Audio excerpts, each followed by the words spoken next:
Os psicólogos diriam que isso está na gaveta do inconsciente, do tal do Alejandro. E acabou soltando essa. A pergunta estava embutida a questão do racismo. Racismo. E ele colocou a Chita, que é a macaca do Tarzan. Simplesmente isso.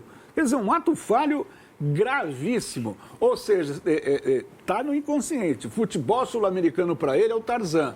O futebol brasileiro para ele é uma macaca, a Chita. Será que foi ato falho? Você achou que foi de propósito? Eu acho que foi. Eu acho que isso é premeditado. Pô, mas então é mais grave do que a gente pode imaginar. É gravíssimo isso. Eu acho que os times brasileiros tinham que se retirar das competições sul-americanas. Jogar com o CACAF, com o CAChampions e tal, é inviável pela questão do calendário, das distâncias e tal. Mas acho que as equipes brasileiras tinham de se retirar. É hora de dar um basta nessa história, né? Acabou. E assim, não vem só dos países, né, que compõem a América do Sul, né? A gente viu no sábado, no domingo, uma coisa lamentável, né? Os babacas, torcedores do Flamengo, chamaram o Luigi de chorão, né? São racistas, essas pessoas. Porque passam pano para o racismo, né? Então, isso foi gravíssimo também no domingo. Gravíssimo. Não deu tempo de a gente falar sobre isso ontem, né? Mas foi mais uma facada no peito do Luigi. Correm lágrimas do Luigi pelas mãos do Alejandro Domingues. Ele tentou depois corrigir a bobagem que ele tinha falado e hoje pela manhã ele emitiu uma nota, porque ele viu, obviamente, o descontentamento e, claro, que a proporção que esse caso ganhou, né? Então, vamos lá. Alejandro Domingues, vamos abrir aspas para ele. Em relação às minhas recentes declarações, quero expressar minhas desculpas. A expressão que utilizei é uma frase popular e jamais tive a intenção de menosprezar nem desqualificar ninguém. A Conmebol Libertadores é impensável sem a participação de clubes dos 10 países membros. Sempre promovi o respeito e a inclusão no futebol e na sociedade, valores fundamentais para a Conmebol.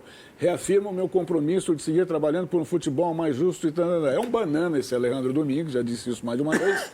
É claro que a Conmebol é impensável a Libertadores sem os países membros, mas principalmente o Brasil, que esse ano entra com 14 clubes. 14 times vão disputar. 7 Libertadores e 7 Copa Sul-Americana. Imagine o esvaziamento de uma competição sem as equipes que hoje, no país, têm a melhor economia da América do Sul, o Brasil, economia mais forte, por mais problemas que a gente tenha, dos juros altíssimos, tudo subindo de preço. Mas se você for comparar com os outros países aqui da América do Sul, a economia do Brasil nada de braçada, né? Então, assim, imagine uma competição como essa sem Flamengo, sem Palmeiras, sem Corinthians, sem Internacional, sem... Não tem nem por que existir. Então, assim, a emenda, como diria a vovó, ficou pior que o soneto. Cacá, vai falar o quê? A gente está sempre aqui dando porrada, sempre aqui criticando a falta de atitude, a falta de proatividade da Conmebol em relação a isso. Antes do sorteio, ele fez um discurso bonito, dizendo... Já a gente vai colocar o discurso. Ele fez um discurso bonito, em dizendo que, olha, eu vou cobrar as federações, eu vou cobrar os governos dos países para a gente dar um basta no racismo na América do Sul. Então, eu vou chamar todo mundo para uma reunião, eu vou encabeçar isso. E aí depois fala uma bobagem dessa. Eu acho que as empresas que hoje patrocinam a Conmebol deveriam pressionar para esse cara ser deposto. Esse cara, o mínimo que tinha que acontecer com ele é ele sair da presidência da Conmebol. Porque depois de uma bobagem, de um absurdo desse, que um cara falar uma coisa dessa, ele tinha que estar fora. E eu acho que as empresas que patrocinam a Conmebol devem sim cobrar uma explicação desse presidente Alejandro Domingues. Então, os representantes brasileiros, presidentes, CEOs e outros representantes estiveram ontem em Luque, lá no Paraguai, exceto a presidente do Palmeiras, a Leila Pereira, como disse o Bernardo, ainda se ressentindo de uma falta de uma melhor explicação da Conmebol daquilo que aconteceu e que nós mostramos ao vivo no Band Esportes, o jogo do Palmeiras contra o Cerro, na Libertadores Sub-20, quando o Luiz sai de campo e depois, em prantos, ele dá aquela entrevista chocante. Eu, que estava transmitindo o jogo, fiquei chocado com o que eu vi, né, de um menino chorando porque ele tinha sido agredido por um ato racista ali fora de campo. A presidente Leila, hoje, inclusive, fez uma declaração que rebate a fala do Alejandro Domingues. A declaração é essa que a gente vai pôr na tela aqui. Olha lá.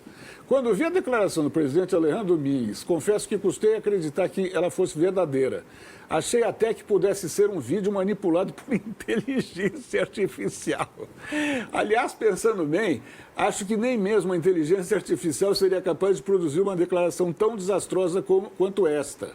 Não é possível que, mesmo após o caso de racismo do qual os atletas do Palmeiras foram vítimas do Paraguai, o presidente da Conmebol faça uma comparação abominável como a que ele fez. Parece até uma provocação ao Palmeiras e aos demais clubes brasileiros. Leila Pereira...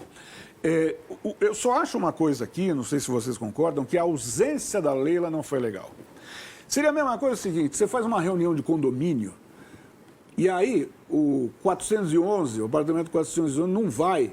É o que mais tem problemas no condomínio, mas ele não vai porque ele está bravo com o condomínio que você participa lá. Ele perde a razão. Ele perde totalmente a razão por não ter ido na reunião. Então, hoje, com as redes sociais, seria muito mais interessante se a Leila tivesse ido, usado microfones para dar a opinião dela, né, contra o tal do Alejandro Domingues, e contra o sistema, e contra a Conmebol, e sei lá o quê. Mas seria muito mais útil se o Palmeiras tivesse um representante lá do que tivesse feito, como fez, esse protesto sem a presença dela ontem. Mas teve, o Paulo Boazzi estava lá. O vice-presidente de futebol do Palmeiras. Mas não tem o mesmo... E foi cobrar o presidente do Cerro Porteño. Mas não tem o mesmo peso da Leila. Não tem, eu concordo com você. Eu acho que a Leila deveria ter ido, mas o Palmeiras teve um representante que cobrou, inclusive, o presidente do Cerro Porteño. Falou, escuta, vocês não vão fazer nada? Tem imagem disso aí. Vocês não vão fazer nada? Vai ficar por isso mesmo? Ele cobrou o presidente do Cerro Porteño. Mas eu acho, concordo com você, que a Leila poderia ter ido e ter falado mais lá, na casa dos caras, lá em Luque. Claro.